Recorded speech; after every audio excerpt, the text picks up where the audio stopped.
ಓ ರಮೇಶ್ ಸರ ಏನ್ರಿ ಡ್ಯೂಟಿಲೇ ಬಂದ್ರಿ? ನಮಸ್ಕಾರ ರೀ ಸರ್, ಯಾವಾಗ ಬಂದ್ರಿ ನೀವು? ಬಂದಿರ್ ಸರ್ ಅವಾಗೆ.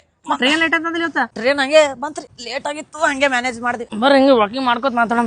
ಬಾಗನ್ರಿ ಸರ್, ಇದು ನ್ಯೂಸ್ ನೋಡ್ರಿ. ನೋಡೇನ್ರಪ್ಪ, 6 ದಿನ ಫುಲ್ ಚಳಿ ಇರ್ತದಂತ್ರಿ, -ಡಿಗ್ರಿ ಇರ್ತದಂತ. ಸರ ನಾವು ಕಲಬುರಗಿ ಬರೇ ಬಿಸಿಲ್ದಾಗಿದ್ದವ್ರು ಚಳಿ ಅಂದ್ರೆ ಅಂಜಿಕೆ ಬರ್ತಾರೆ. ಸರ್ ಗ್ಲೌಸ್ ಗಿವ್ಸ್ ಹಾಕೊಂಡ್ರಲ್ಲ? ಭಾಳ ಚಳಿ ಅದ ರೀ ಸರ್ ಕಲಬುರ್ಗಿದಾಗ.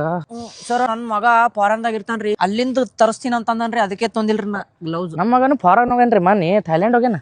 ಗೌಡ್ರೆ ಈಗಿನ ಜನರೇಷನ್ ಹುಡುಗರು ಬಾಳ ಫಾರ್ವರ್ಡರಪ್ಪ, ಬಾಳ ಫಾರ್ವರ್ಡರ್. ಬರೇ ಫೋನ್ದಾಗೆ ಇರ್ತಾರೆ 24 ತಾಸು. ಗೌಡ್ರೆ ಸ್ವಲ್ಪ ಮುಂದುವರ್ನಿ.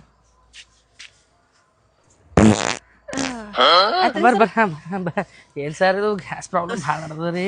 ಸರ್ ನಮ್ದು ಜನರೇಷನ್ ಪುಣ್ಯ ಮಾಡ್ಯಾದ ನೋಡ್ರಿ ಸರ್. ಯಾಕ್ರಿ ಸರ್? ಕುಂಭಮೇಳ ನೋಡ್ದೇವು, ಕೊರೋನಾ ನೋಡ್ದೇವು, RCB ಕಪ್ ಎದ್ ನೋಡ್ದೇವ್ ಸರ್, ಕಪ್ ಎತ್ತು ನೋಡ್ದೇವ್. ಹೌದು, ಈಗ ಏನೋ ಅದು ಹೊಸದ AI ಅಂತ ಬಂದ ಸರ್. AI ನೋಡ್ಬೇಕು.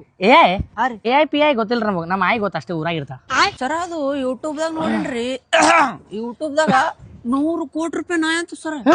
100 ಕೋಟಿ ನಾಯಿ ಬಂಗಾರ ಹೇಳ್ತದೆ ಏನದು? ಗೌಡ್ರೆ ಹೇಳ್ರಿ. ಅದು ಗಲ್ಲಾಗ ಹಂದಿಗಳು ಭಾಳ ಆಗ್ಯಾವ್ರಿ. ಹೌದ್ರಿ ಗೌಡ್ರಿ, ಕಾರ್ಪೊರೇಷನ್ದವ್ರಿಗೆ ಕಂಪ್ಲೇಂಟ್ ಮಾಡೀನಿ, ನಾಳೆಗೆ ಬಂದು ಗಾಡಿ ಹಾಕೊಂಡು ಹೋಗ್ತೀನಿ ಅಂತ ಹೇಳ. ಹೌದ್ರಿ, ಹಂಗಿತ್ತಂದ್ರ ನಿಮ್ಮೂ ಎತ್ಕೊಂಡ್ ಹೋಗ್ತಾರ ಅನಸ್ತದ.